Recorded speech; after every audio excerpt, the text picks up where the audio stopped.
एकटीच कुठवर मराव, घरातलं पण कराव, जनावराचं पण कराव, एकटीच मराव.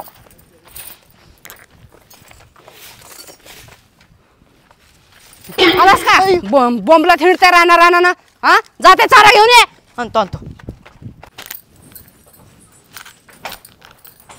ओ ननंदबाई, ओ महाराणी, निघाला का बाहेर? थोडा मेकअप कमीच केलाय आज.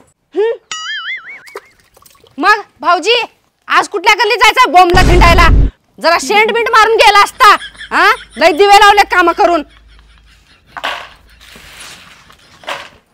वहिनी कॉलेजला जायचं, पेट्रोलला 100 रुपये द्या की. पण तुमच्याकडे गाडी कुठे आहे? मालकी नाही हो मी या घरची, मोलकरी नाही.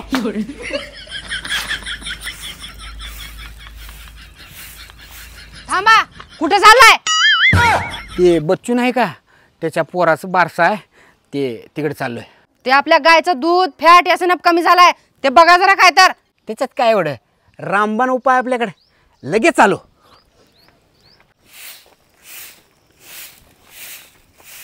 अगं सुने, आणलो बघ रामबाण उपाय. सांग गायला काय झालंय? आमच्या गायचं दूध फॅट आणि याचं कमी झालंय, काय तर उपाय सांगा की. गायीच्या सर्व आजारावर एकमेव उपाय म्हणजे दूधवर्धनी. होय का? एवढं चांगला प्रोडक्ट आहे का हे? आणि ह्याचा रिझल्ट नाही आल्यावर? ह्याचा रिझल्ट न आल्यास कंपनी 100% पैसे परत देते. दूधवर्धनी हे प्रोडक्ट असं आहे, प्रत्येक शेतकऱ्याच्या घराघरात पोचलं पाहिजे. होय का? हे एवढं चांगलं प्रॉडक्ट आहे का? बरं साहेब, हे दूधवर्धनी प्रॉडक्ट मागवण्यासाठी काय करायचं? अधिक माहितीसाठी स्क्रीनवर दिलेल्या मोबाईल नंबरवर संपर्क साधा. मग हे दूधवर्धनी प्रॉडक्ट घरपोच मिळून जाईल का? होय होय. बरं, हे झाला गायच्या सर्व आजारावरील रामबाण उपाय. बरं मला साहेब तुम्हाला एक विचारायचं आहे. विचारा की.